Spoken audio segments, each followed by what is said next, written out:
سلام او وخت مو په خیر. بیا هم تاسو ټولو ته راغلاست وایم د سیرت د انلاین زدکړې مرکز څخه. تاسو د انګلیسي آسانه زدکړې لړۍ ویلي. په دې لړۍ کې بیا هم تاسو ته مهم ورځني اصطلاحات وړاندې کوو. په پښتو کې وایو خبرې بهر مه وباسه. یا موږ وایو چاته مه وایه. Don't let the news get out. Don't let the news get out. هذا يواني رفسك يا شزدي. He took a week leave. He took a week leave. ناڅاپه مې ذهن ته راغله. یو موضوع یو خبره ناڅاپه ذهن ته راشي. ناڅاپه مې ذهن ته راغله.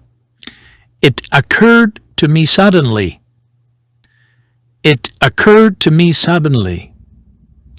دا به تاسو راته په کومنټ کې ولیکئ. د هغه د وینې تږی یم.